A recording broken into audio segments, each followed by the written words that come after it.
Meeting of the Information Technology Advisory Commission to order. And we have a quorum in the room. And Gary, can you hear me? He dropped off. Okay.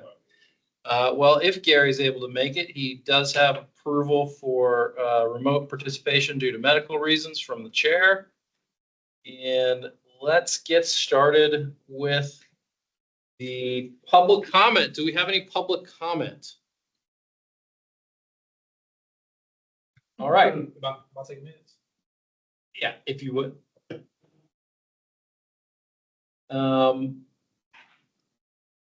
Do we get minutes out from last meeting? We did not. No, I don't. Okay. wasn't in what you said. You No, said it two was not. documents and that wasn't one of It was them. not. I did not see. I forget who's. Okay. Who said they were gonna do? So I have to take that. I've got that written down somewhere. All right. So I think it was probably Gary. Yeah, I think it was Gary. I think you're right. So we do not have an update on the adoption of the minutes. For the chair's update, we are going to be subject to the new open meeting law starting in July. For our July meeting, the legislature passed and the governor signed some updates to the open meetings laws. One of the things that's impactful for us is that we are going to have to adopt a remote participation policy annually. We've previously adopted a remote participation policy, but the updated requirement is that we need to re-adopt it annually. So that'll be on our agenda. I think we're still waiting on guidance from the manager in terms of the format and template for that. Wouldn't that be the same for all the committees and we just each adopt the same thing? That's why we're waiting Waiting for for the the- county attorney to provide us that template and guidance. I have not heard that there's going to be any difference to it. So, but if we get confirmation on that, that would be great. The other piece is that our virtual meetings, we're not allowed to have two fully virtual meetings in a row, which impacts us because we had tended to have our November and our December meeting virtually because people were traveling for the holidays. So I think what we need to do is adjust the date of either our November or December meeting to not be in conflict with the holidays, being the fourth Thursday of the month or fourth Wednesday of the month. Our November meeting would typically falls the day before Thanksgiving.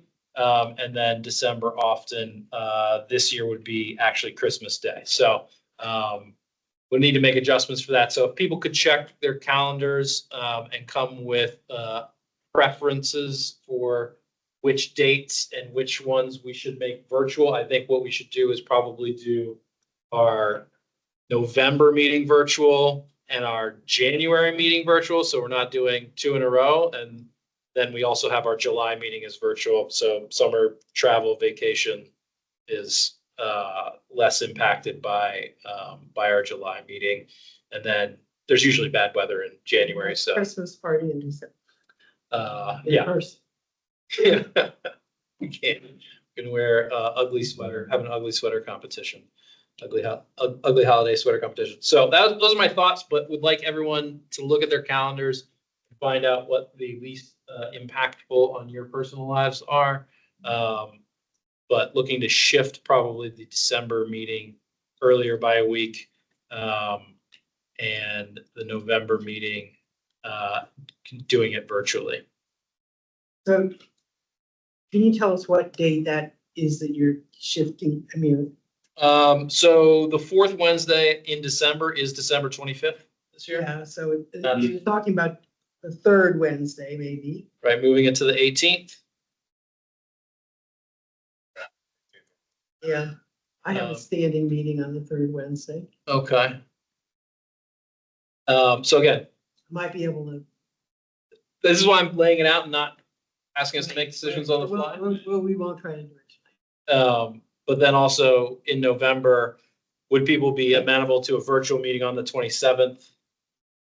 Or will people be traveling such that that would be problematic? It's the 27th, the day before. This 27th should be the day before Thanksgiving. Yeah, that's usually a big trip. I know. Yeah. That's a lot of people. It One of is. the biggest travel days. Yeah. Of the year. Travel day. What's the alternative for November? We could move it by a week again to the 20th of November. So, interested in people's preferences is my point. Take a look at it, think about it. Let's make the decision early so that we have it updated on our schedule. That's all I've got for chairs update.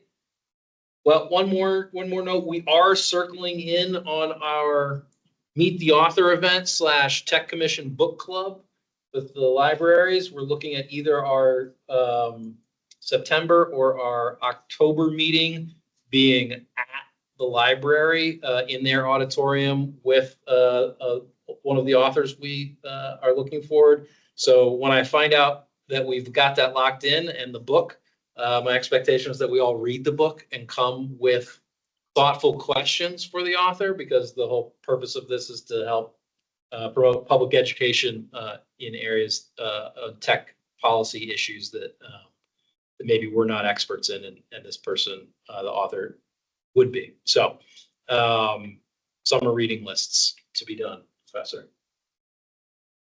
We have the book. We will. We have two options that we're nailing down that date. Negotiate. The libraries, Right. good folks at the libraries are nailing down a date for us, and making sure It'd that be either September or October, right? either September or October is what we're looking at. So on track for that. All right. The SIP, unfortunately, due to the timing of the release of the SIP and then the work session, it was released the Saturday after our last meeting. The work session was yesterday. So the SIP is pretty much gone and flown from our perspective. So what I did submit some of my own personal questions, which we got great responses from, but just review the capital improvement plan and ask any questions we have. And then what I want to do is I want to formulate some policy recommendations as a result for consideration during the next SIP. So with that, Nora, I'll turn it over to you and your team. Thank you. Adil, if you can go ahead and take the screen and go ahead and get that presentation. So what he's going to do is give you the CIP brief that was presented to you. Open it up for questions. Thank you. Welcome. Perfect. Some feedback from Gary, your end, I think.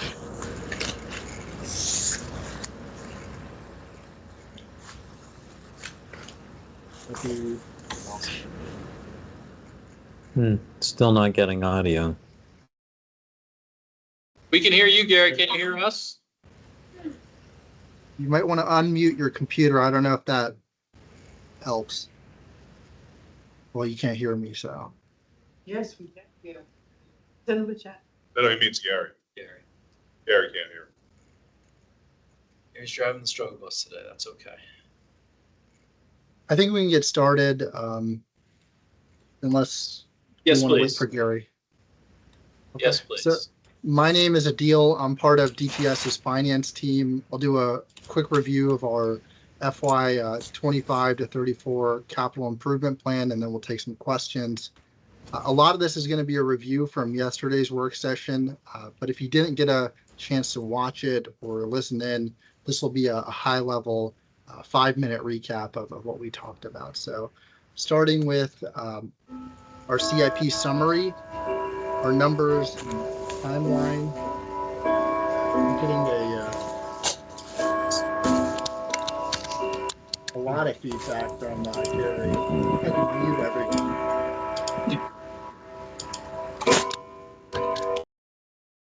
There we go. Perfect. All right, so starting with our CIP summary, our numbers and timeline, we're asking for a little over $113 million over the next decade on 14 different line items. This proposal is a $9 million increase than our previous CIP, and cost increases are due to inflation, but also the right sizing of various programs like the network program, the PC replacement program, and the addition of 2 new projects, constituent single sign-on and constituent digital services. We bucketed each of these line items into broad categories like hardware, fiber, applications, and constituent services. And I think for our conversation today, we'll recap those buckets at a high level. And we'll start with, like we did in our work session, the proposed hardware refreshment. So this includes the laptops, desktops, and peripheral devices that the county staff all use, the servers that support all our premise applications, county audio video systems from courtrooms and conference rooms, and the cybersecurity firewalls and appliances that protect our network. So we said this in our work session yesterday, and I'll repeat it again. We need to make sure that all of the equipment that we use, all the hardware is from our computers to our wireless access points to our core network equipment is kept in a state of good repair, is supported by up-to-date software and firmware. That's sort of the high-level consideration we give to each one of these line items. Staying with the physical side, the physical hardware, we'll talk briefly about our fiber and data centers, starting with the Connect Arlington program. The primary focus here is the undergrounding of aerial fiber at schools, which are at high risk of fiber damage, and at county facilities that are single-threaded. Schools, however, are a higher priority for us, and I think that's evident with our proposed projects over the next 3 years. Additionally, we're looking to enhance resiliency and redundancy of our existing fiber infrastructure. Now, this could involve creating alternative fiber paths or linking different sections of our network to form what's known as a ring, which adds an extra layer of redundancy and reliability to this critical asset. So, those are the considerations that play a big part in our long-term planning for the Connect Arlington program. On the data center consolidation side, as we transition more and more services to the cloud, and we'll talk about this on the next slide as well, our needs for physical data centers have evolved. The first phase of this project is relocating NOC 1 to a county-owned facility. That's a 2-year project expected to wrap up in FY27. The second phase will address NOC 2, focusing on its reduction or relocation, and that will begin in FY27. Next, we'll discuss the proposed application and system refreshment projects. So the applications you see on the left-hand side of the slide are systems that have a set refreshment or maintenance cycle to make sure they're running on the correct version. ACE-CAP and the land record system are currently on a 5-year refreshment cycle, while ERMS follows a 7-year schedule. On the right-hand side, starting with Prism Plus, this is our ERP system, and I know there was a question about this, and so I'll add some more context here. We're still in the process of transitioning to our new ERP system, but part of our agreement for the new system includes quarterly upgrades and the availability of new functionalities to make sure that we're continuously improving the new system. Now, while it would be optional to activate those functionalities, should we identify any that could significantly benefit our operations and decide to adopt them, we would need to allocate funds annually for external support to assist with those implementation services. And that, again, is the configuration, deployment, testing, training, and customer support piece. We're not buying new functionalities. We would already own that. This is just a matter of if we decide to turn on the service, given the very busy staff that we have right now, we would need external support for implementation. The next line item is for eGov, or e-government suite of applications. That's our push to move the remaining 15 custom premised applications to the cloud. We'd migrate half in FY25 and the remaining in FY26. The last item on here is our plan to ask for the second and final tranche of funding needed in FY26 to modernize the real estate assessment system. Moving on to our last bucket, a new addition to our CIP, we're introducing constituent single sign-on. So this initiative aims to build and launch a foundation and modern SSO structure or architecture by creating a unified platform for the entire county to take advantage of. Some of you may have heard this yesterday, but I think it bears repeating. ACE and CAP would be our starting point, building on the work we've already done with the enterprise payment system and platforms like Paymentus. And over the long term, plans are to implement in an iterative manner other systems as they are modernized and or refreshed. And potential applications include utility billing, parks and camp registration, court services, Permit Arlington, Report a Problem, and others. The benefit here is twofold: convenience and security, fewer passwords to remember, and fewer sign-ons required. Additional benefits include less support needed for our staff, both for the constitutional offices and for department application owners. The second item on here is constituent digital services. The funding is aimed at building better business process automation using not only buzzwordy terms like artificial intelligence and machine learning, but also traditional software and development technologies. And I can tell you, and Norin and Laura can also probably speak to this, DTS has lost count on the number of departments and individuals that have approached us about these new innovative technologies and their potential for their use inside numerous lines of business. This ask right here is truly a DTS ask on behalf of our department partners.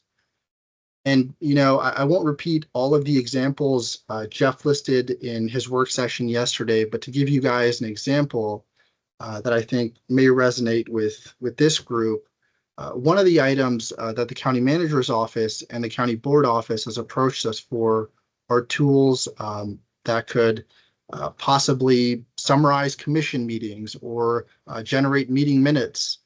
That's sort of the prime example of what many other jurisdictions and institutions are already using AI for currently.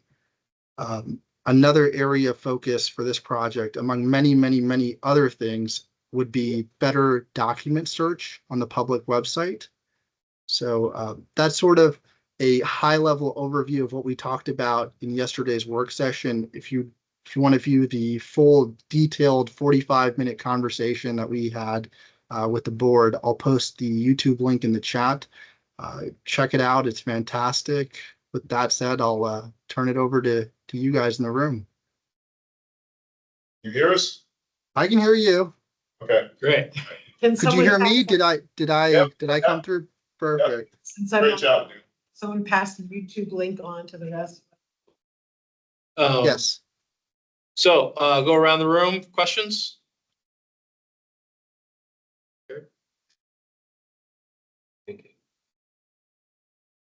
Questions? So I'm assuming the AI ML, that was something you said that y'all just put on this project, which is great. This is good. What's the time frame on that? On the So AI. summary- Go ahead. No, go ahead. Go ahead. So I was just the, going to clarify. Go ahead. go ahead, Adele. Go ahead. So I was just going to clarify the question on, I think there's a little bit of a delay, but I was going to clarify the question, the AI and ML, the timeline on deployment, is that Yeah, the, sure. or when we would Yes. see like new, so we would, I would say we would see something kind of, we obviously have to go through a procurement process, and that takes 6 months to sometimes even a year, given the nature of certain contracts. So by FY27 or the tail end of FY26, we would see some of these these tools that we talked about in yesterday's board work session. brought I have a online. question. So let me add to that just a little bit, okay? So there are some AI tools, I'm not gonna go into what they are right now, but there are some AI tools that we are currently testing. So consider it like the beta stage, we're assessing the Right. security vulnerabilities with it, the applicability, we're working with the vendors on it to make sure that it's something that's gonna work for our county.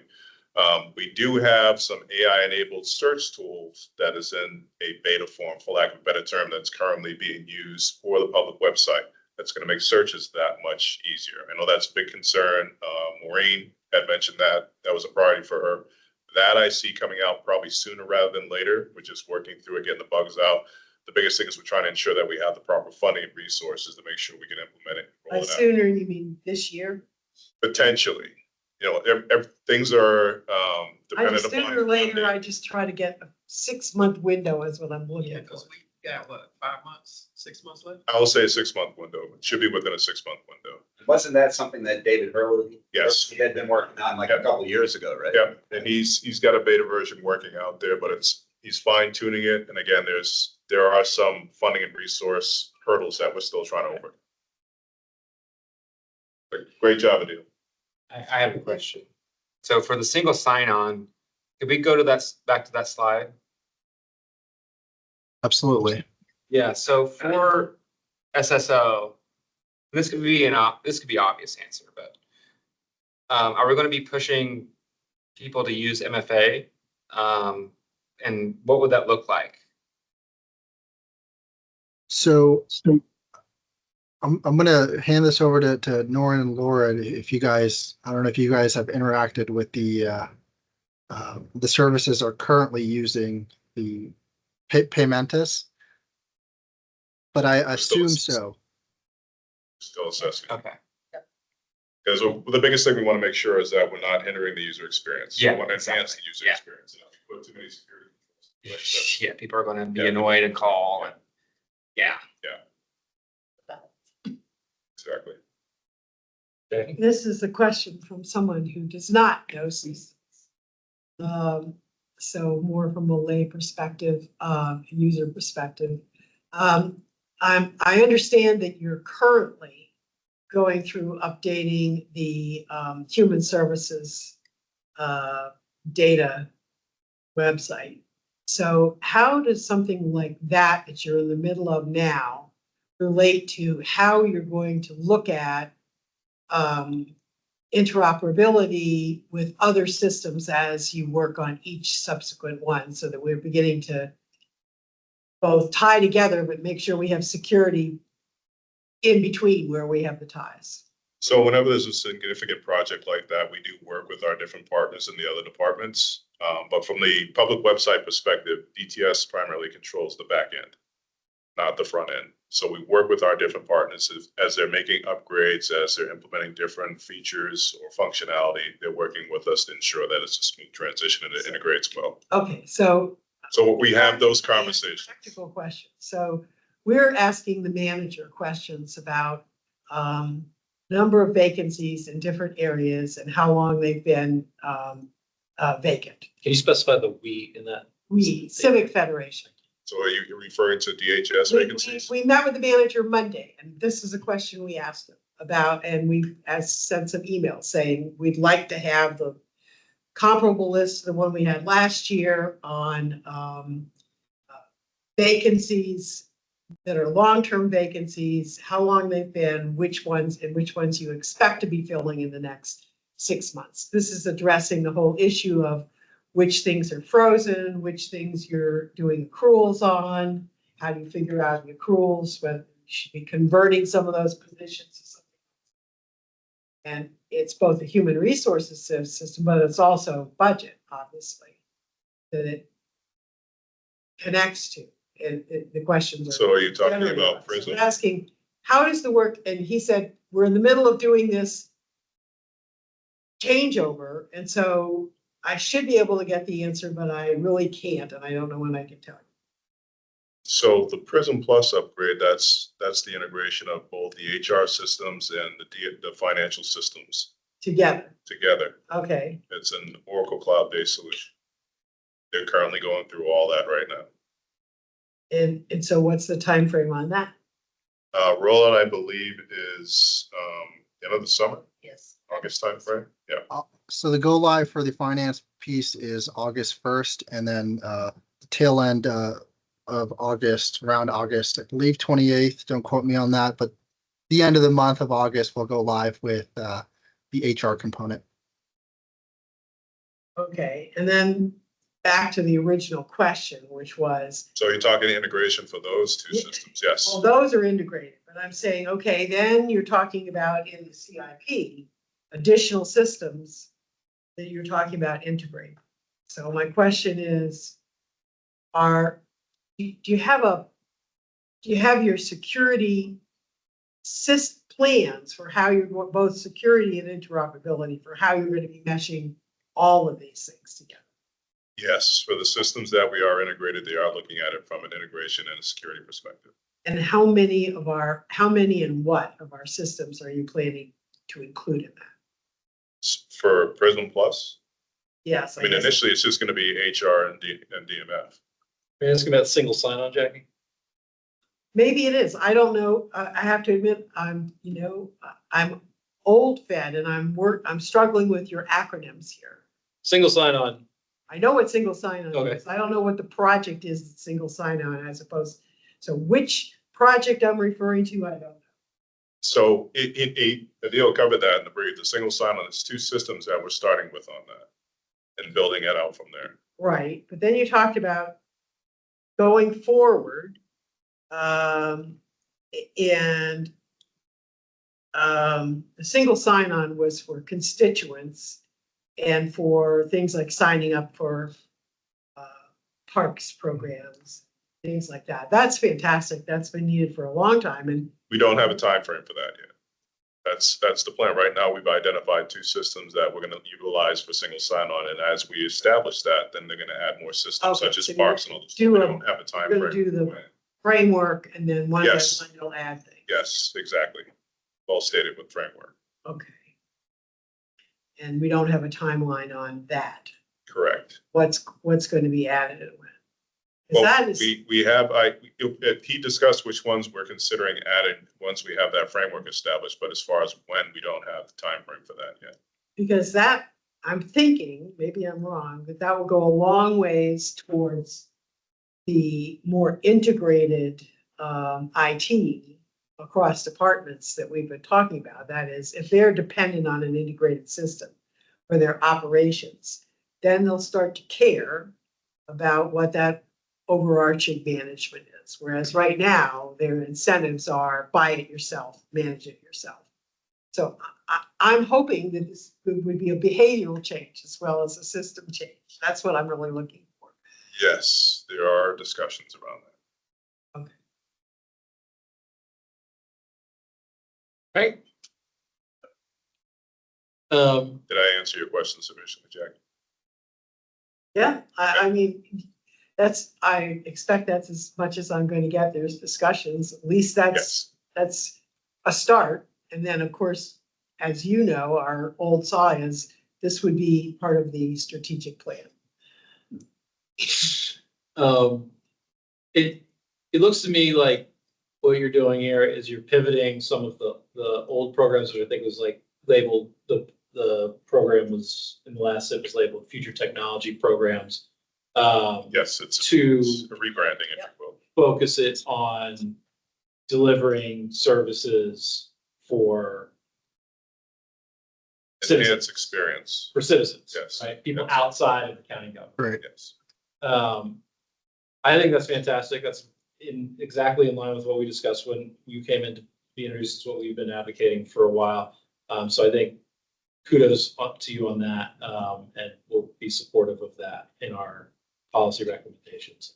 I didn't have anything else specifically, but I do think we had discussed previously, Nora, getting a kind of a view from you in terms of your strategy on artificial intelligence. And so maybe now that this is in the SIP. So we currently currently having working group sessions with the senior leadership in DTS, and we're starting to go through assessing the current digital strategy. Yeah. Does it need to be updated? If so, where? And there's also it's an AI acceptable use policy that we've already created in draft. We're waiting for the the exception process to be built in. Once we have that, then the county manager is going to be ready to sign it. We'll get that one up there. So two different efforts. There'll be a specific policy for AI use. Sure. And then the updates of digital strategy.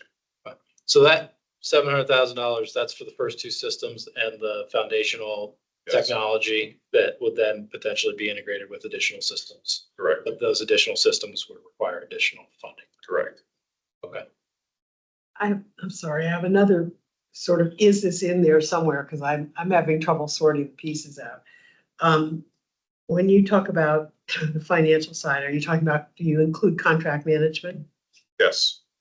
Yes, the entire system that the DMF utilizes. Okay, thank you. You're welcome. Any final questions?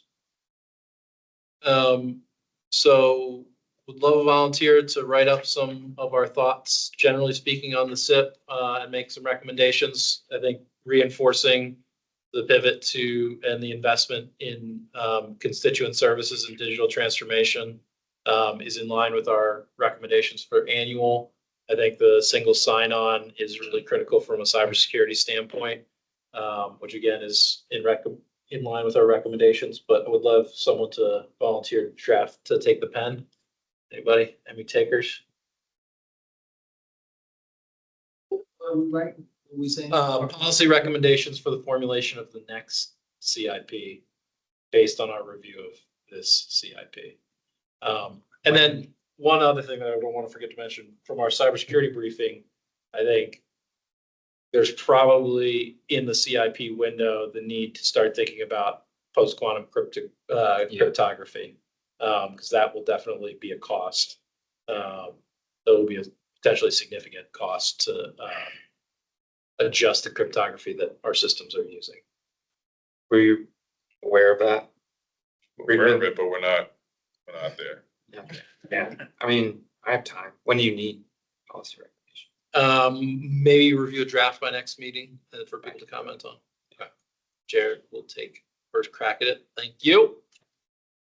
And John, of course, as always, with that said, if you guys have follow-on questions, collectively, we would just email those to me. Absolutely. The answers I got back were right on the money, clarified things. And I like what you're doing here, so. Great. Sounds good.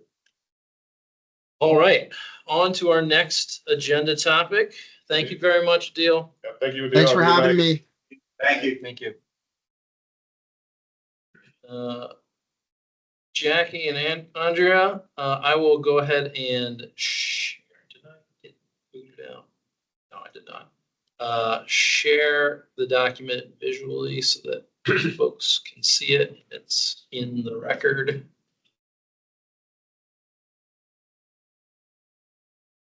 So over to you. I will drive up or down as you see. Bigger. I have it on my laptop so I can read it. Andrea and I have not talked about how we were going to tag team on this.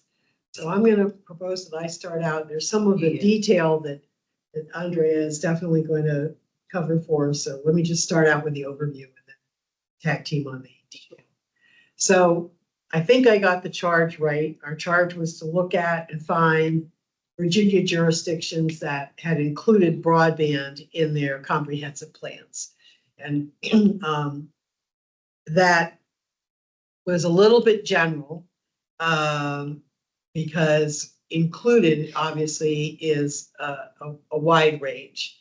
And we have a lot of jurisdictions. So what we did is, for some reason or other, methods. Oh, there it is, method. So what we did is we used some keywords for ChatGPT to identify places and the URLs of places that did have it in their top level description of their comprehensive plan. So a named category at level 1, not necessarily 5 levels down section in the outline under item 1 section B kind of thing. And that was part 1. Are there any that are clearly putting us right there clearly? And then secondly, since that was a small number that we got for that, we looked at basically other levels and individually at each of the plans for the metro area, and not just the comprehensive plan, but places where the comprehensive plan referred you to an office that had responsibility for broadband to see what those offices were doing. So that's kind of what we did. And then we'll go through some of those because, but in terms of like, what did we find? Most of the plans did include the discussion under topics of technology or communication or economic development, some under electricity, which was another theme that came out related to this. The common topics were equity, economic development, education, and really it was equity, and there were two aspects of equity generally covered. One was infrastructure access, and the other was programs that cost, availability, cost, and education were the three aspects that they looked at in terms of equity. And we also identified several jurisdictions, and Andrea is going to talk about Fairfax, but several jurisdictions that have done extensive survey data. We found that for both Alexandria and for Fairfax and DC, actually, that mirror or include some of the same kinds of things that have been in the two reports that we've seen, or is it three? I think we've seen two reports so far on the surveys that were done here. So there's some good overlap there. And then the last thing, in which you'll see in the recommendations at the bottom, which I think I probably should have put at the top, that's a possible change in format, but also we forgot to put our names on here. Another thing. But if you go, What please. is COG? Council of Governments. Okay. I'm sorry, I should have spelled that out. That is that's the group that has all of the jurisdictions from the metropolitan area. 19 of them Okay. are all a part of that, and so we kind of looked at those as our metro region. Yes. They plan together. And then under next steps, basically coming from the summary, and you'll see as we go through that we saw lots of similarities and differences, and we think that there's some work to be done to look at particularly the surveys and the survey results, maybe even do a cross view to see if what we found out and what they found out was similar, even though our populations are different. Certainly is a big difference when you're talking rural. And then also the other thing that this highlighted for us, although at all different levels, was really how this fits in a strategic plan as opposed to the comprehensive plan. Because in some cases, they're bouncing us between comprehensive plan and strategic plan and parts of the.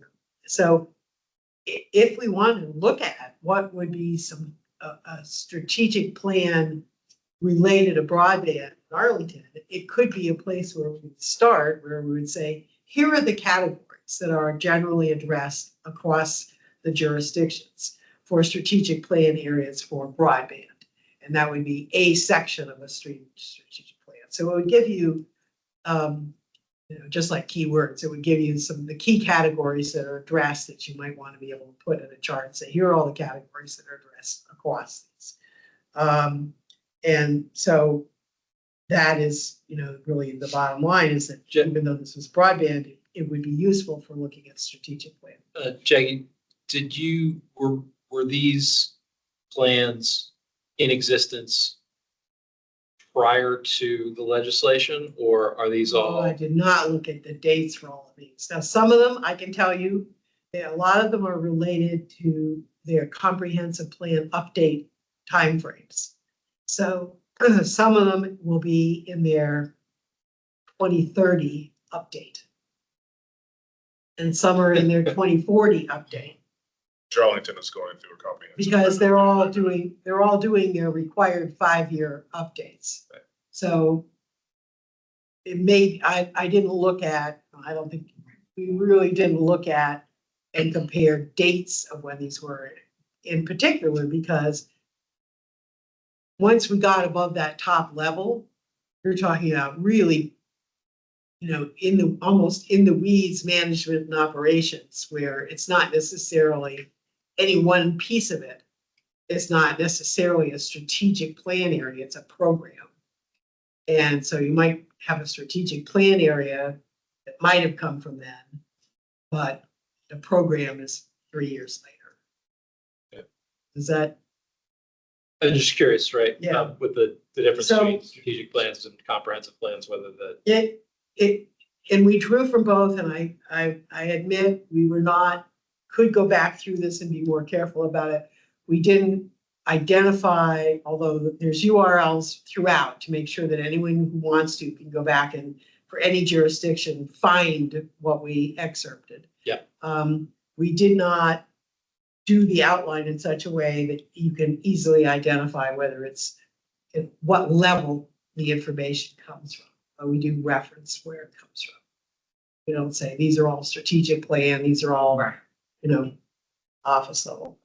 And so my suggestion with that, even though you could just start with questions on that, is you see, I don't even know where, I didn't even map out York County, Bedford County, and the 4 that have it in their plan.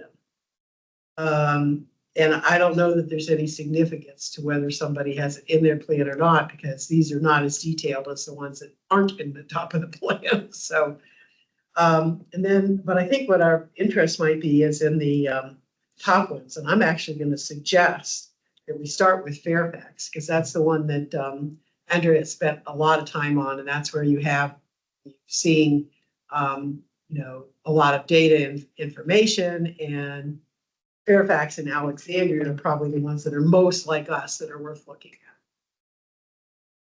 at. Andrea, do you want to talk about, if you wanted to scroll here closer,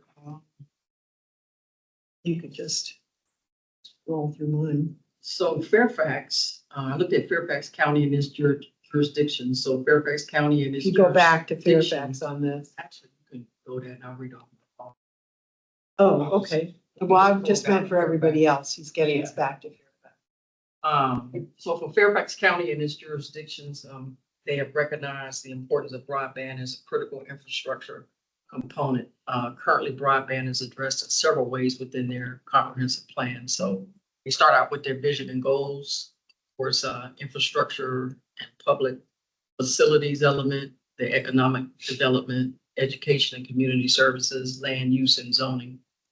And then we go down to number 2, which is their future goals and plans, which they have plans to expand in coverage, public-private partnerships, PPPs, smart city initiatives, digital inclusion programs.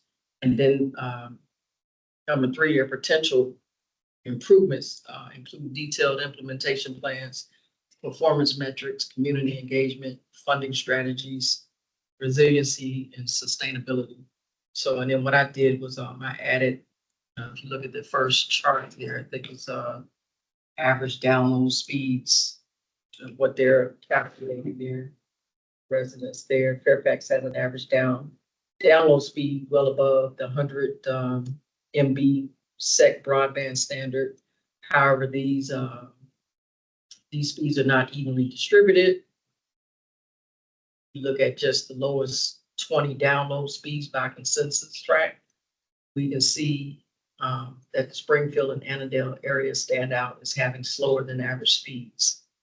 So then we just kind of went from households with broadband.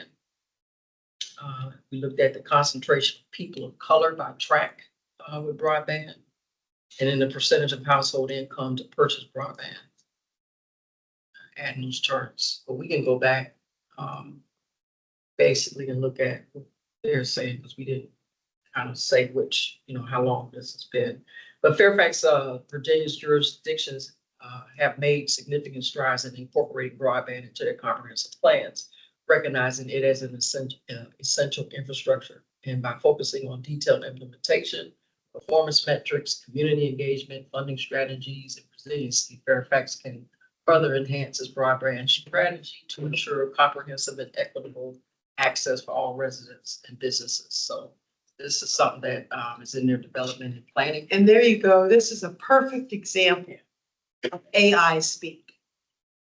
So you can I mean, and we've identified where there's, as she has here, where there's language that comes directly from AI. She was using open AI and I was using ChatGPT.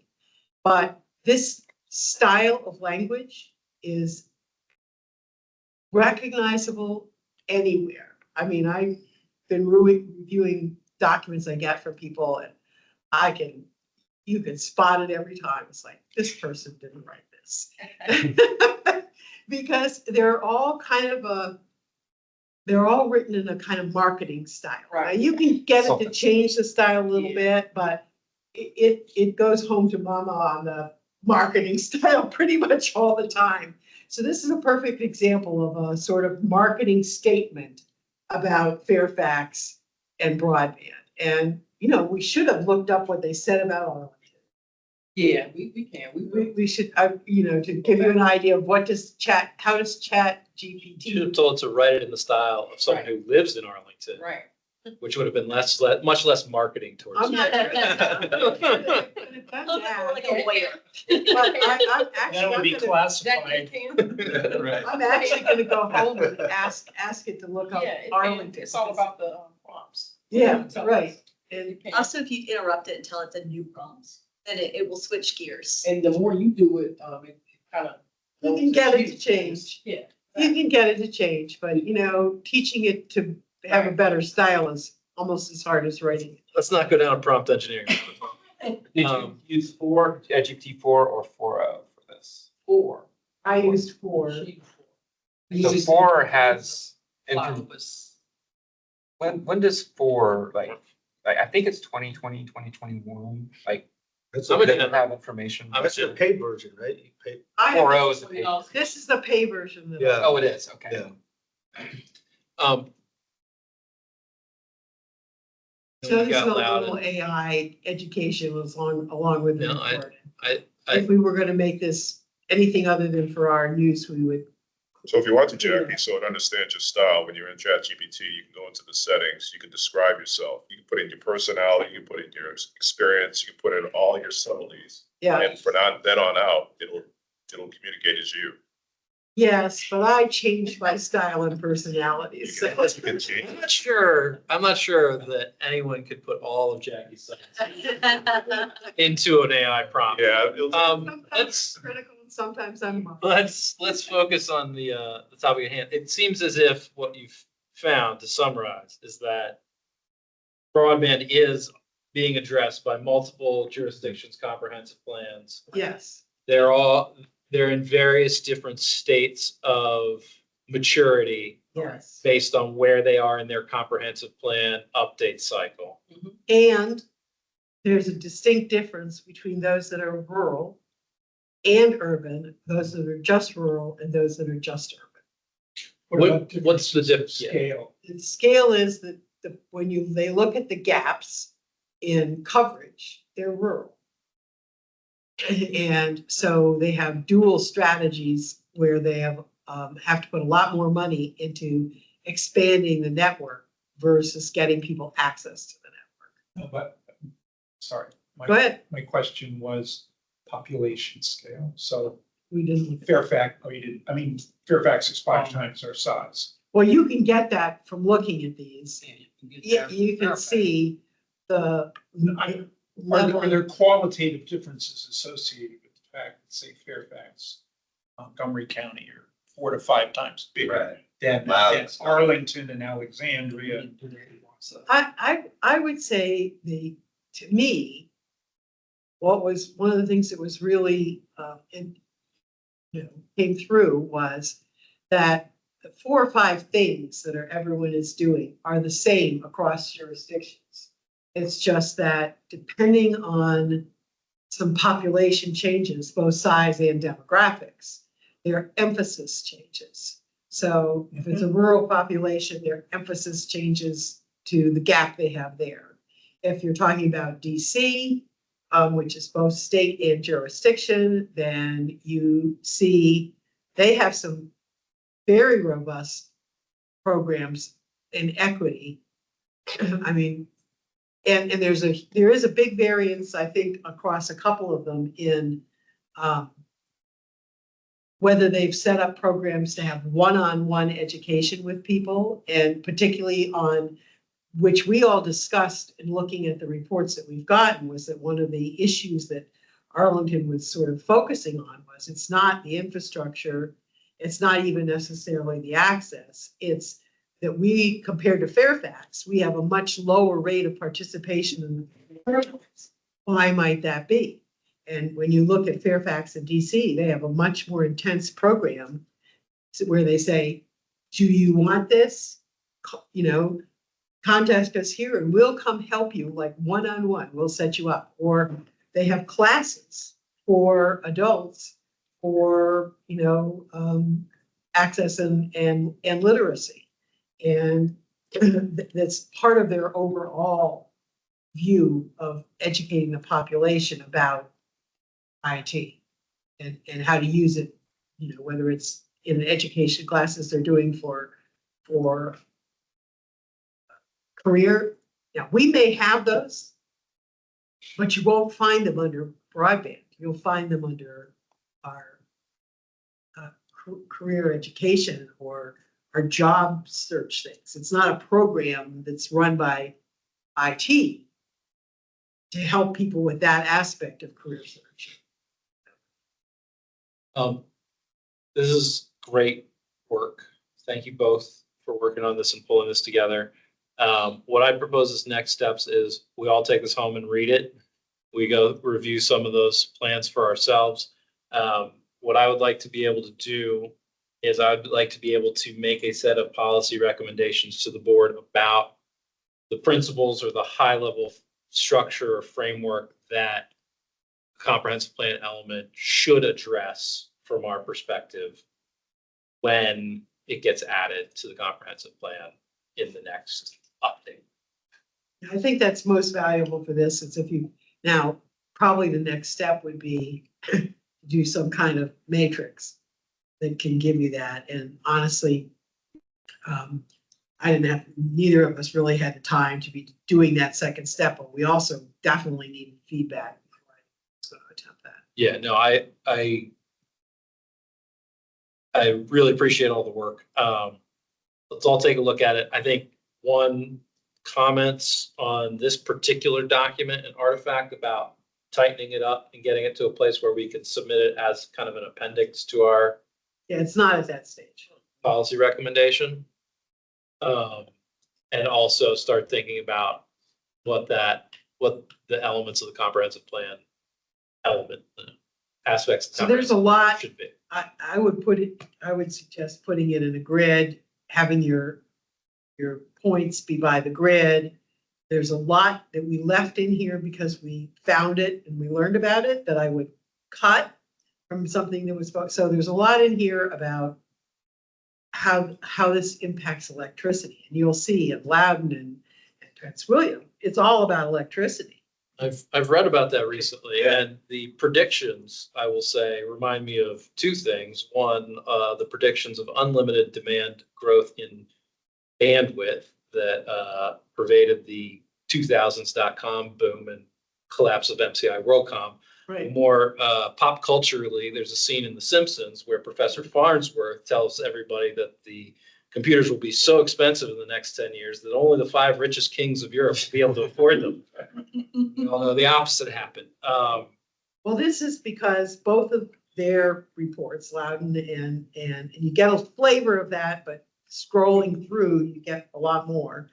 Yeah. It's under their economic development area. That's where they're bringing a lot of coal plants that were going to be shut down back online. That's right. So where does it occur in their planning? It's under economic development. So it focuses on electricity and broadband and how these things relate.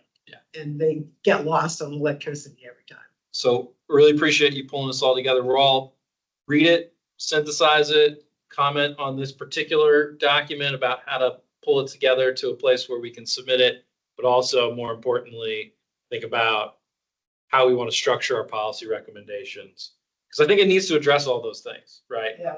The C2E2 or whatever the new name of the climate and energy. C2E2? Still, they're going to care about the demand growth in electricity and what we should be doing about it. Well, and if you want to know more about some of that, take a look at the DES CIP. The fact that there's not a requirement to put solar panels on top of these data centers is silly to me, but whatever. So look at it all. Let's come back next month, talk through it, and start drafting and framing out our policy recommendation. I want to have something that lands closely with phase 3 of the broadband feasibility study. So I have one other thing. I mean, you want to finish on that because the other thing that this brought up for me that I do think we should talk about is power and its relationship to DTS and all of IT, because we're probably each of us all keeping up with what's going on with that. But, if our grid fails, all this infrastructure we're building will not be there to help us. Yep. And that's another topic we have to have. I'm less concerned about the grid failing. I'm more concerned about us being able to achieve our carbon neutral goals by the dates that we set forward. I'll still keep it Well- back in mind. I mean, there's a push where they're trying to get AI companies to come into Arlington. AI draws a lot of power. Sure does. But If you're also, running 30 billion parameter models, which you don't also need to those two do. things run right against each other. Yeah. So,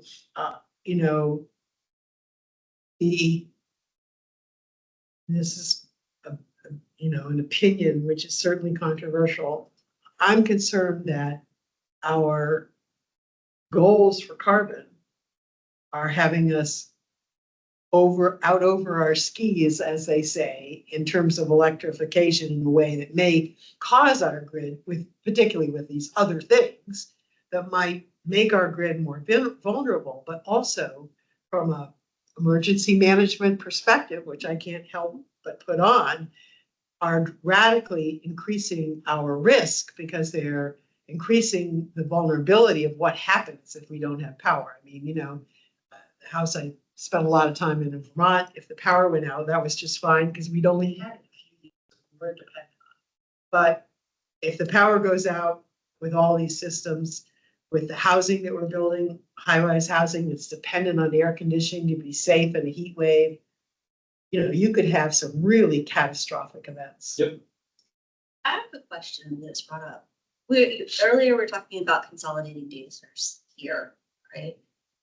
If we bring in additional AI companies, or even as this grows, where are we putting these data centers? Because we all know that Loudoun County is doesn't go there. What is the plan to house them in Arlington, or are we not housing? So the data centers in the SIP are Arlington County operated data centers that are for our on-premises hosted systems as well as the network operations for county. So right now, that project is supposed to reduce our footprint and increase our performance and efficiency, right? Yes. And we do leverage the data centers a lot. I would say that for commercial data centers, believe there was a board action a year or two ago signing an NDA to be able to discuss edge computing data centers in National Landing that we haven't heard anything about since because there was an NDA signed. So Okay. we'll hear if a deal gets struck. One of the concerns, of course, is that our land is very expensive. And so putting a data center here, big one like that, probably not economically feasible.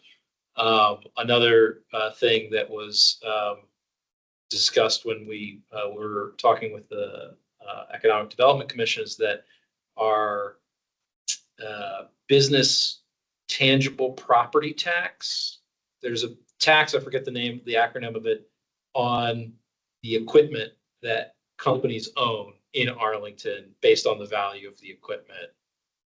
That puts us at a competitive disadvantage from a tax structure standpoint because all of those very, very high, expensive, powerful servers that run those data centers cost a lot of money and get taxed at a rate.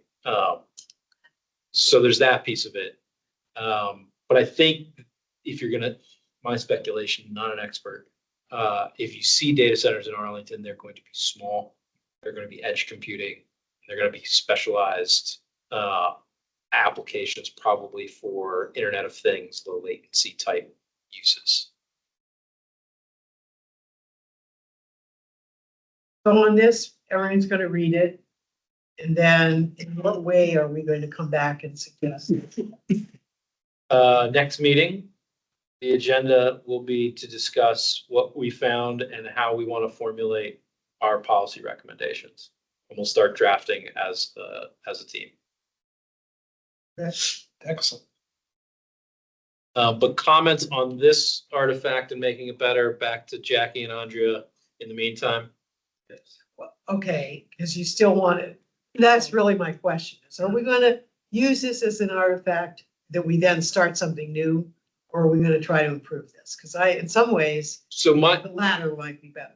vision, we send a very tight, concise policy recommendation letter that hopefully people actually read. And then we send our appendix Background. of background information that people will likely staff out. So we make this tighter so that it can be a background for a tighter. Correct. Okay. How many pages is this? 14. Yeah. According to the page count. Do we wanna do Bedford and York and all them, or do we just wanna do You're so some fundamentally rural, some different than urban? What do we Well, wanna do? those are just mentioned because of the task. And so in some ways, what I'm saying is this task is now a little different. I mean, the task was to try. It was a research. It was a Yeah, research. this was just a broad kind of throw out the net and what do you get? Right. But now we can make it, Taylor, much narrower in terms of jurisdictions where we think we get valuable information. But I think the fact that these other jurisdictions, even though they're so different, have in fact incorporated it Yes. is meaningful. It's not like we're at the tip of the spear and we're out on our own doing this and nobody else has thought about this at all. like some of these places that like in Bedford County, there's pockets of cell phone service at all, much less broadband. Yeah. So it's really, they're in a very different place than we are with trying to ensure better access, faster access and distribution. They're still building the network. Right. They're still at Working like on the stage zero. infrastructure. Yeah. Yeah. Yeah, I have a personal example of this because my brother is I don't know, I think he may step down as an officer. He's been one of the officers in a Vermont network that has been created in order to establish broadband in jurisdictions in Vermont that don't have it. So their federal through the state money is really for building broadband. So I've been following the steps that they're doing to be basically set up this authority and build the broadband. And, they have to get power to places that don't have power and bring things in by air, all kinds of stuff. We don't have that problem. Somewhat related topic, I had submitted an inquiry to the, VIPC, now the Virginia Innovation Partnership Corporation, the former Center for Innovative Technology, citing the Virginia code section that said that they would provide local commissions, would be able to consult and receive technical assistance. I said, we'd like to discuss the nature of such consultation and technical assistance. Crickets. All right. So I think they're out there in Loudon by by those data centers. Maybe they couldn't hear the noise from all the data centers. Who did you I submitted it. There was only a contact portal and I submitted through the contact portal. So Have you? Yeah. It was, their He knows that. website was a little, yeah, He you knows know maybe. that. Yeah, He I knows can, it. I'll forward you what I submitted, Okay. if you can, and, my son got, his startup actually got funding from them as well, so I'll check with him to see, you know, who he dealt with there, but, you know, yeah, maybe. Well, it's a customer service issue if nothing else. Okay. Anyway, okay, I'll forward it. Yeah, they're doing stuff on subsidies. Yeah, right, but, yeah.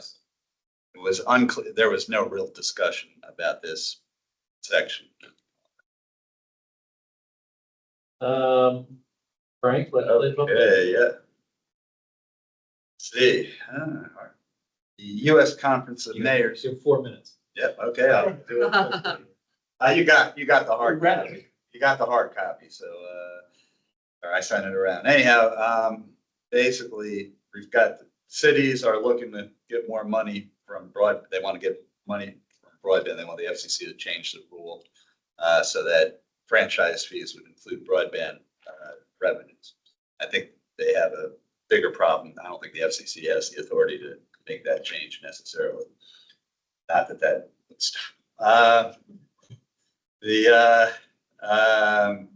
There is legislation that would provide additional funding to basically resume the ACP.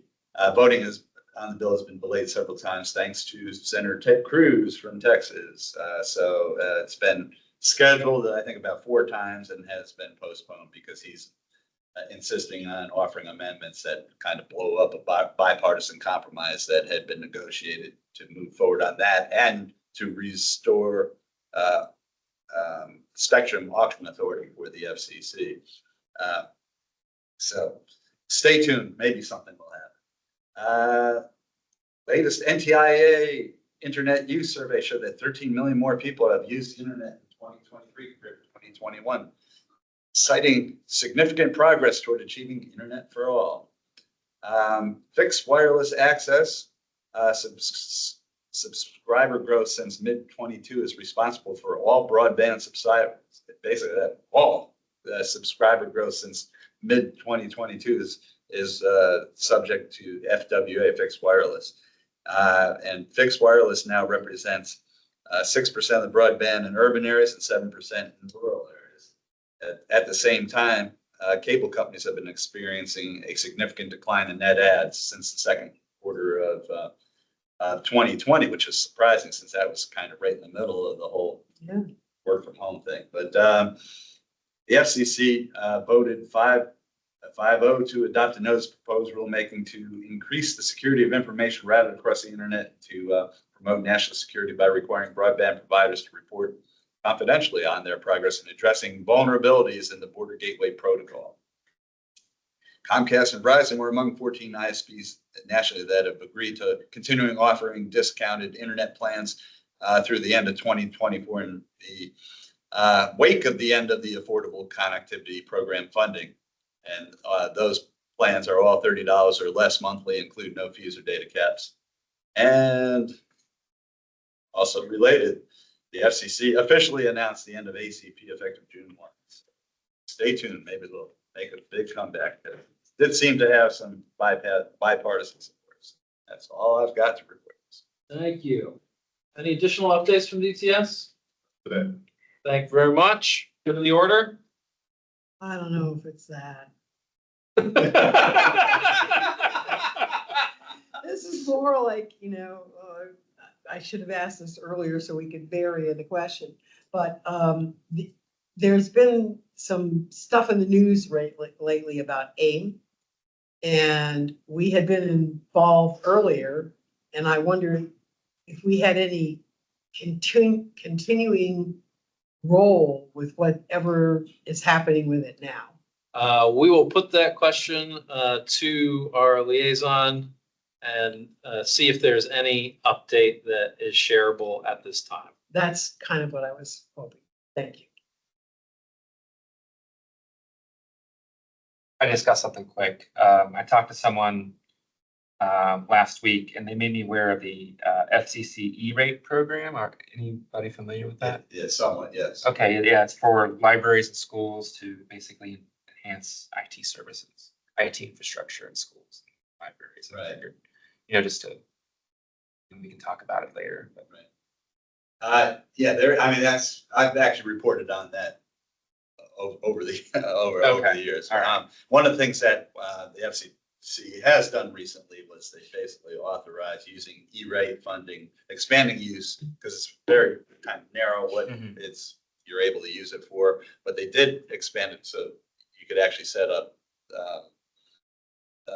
school buses, can start getting, funds, E-rate funds that can be used for Wi-Fi connectivity on school buses. Exactly what they need. Just so we can. So they can watch Netflix. Well, I think- They have, like, they are in the bus for over an hour. They could. Right, I mean, easily when do you homework. had, I mean, when, but there's actually would be useful. Right, I Could be useful. right, during the pandemic, the idea was that people were, the kids were either go to school or near the school buses and use that as hotspots. Kind of thing. All right. Great. Do we have a motion to adjourn? I move we adjourn. Second. All in favor? Aye. Any opposed? Thank you, folks. We will see you in July. On. Virtually in July. I'll be on the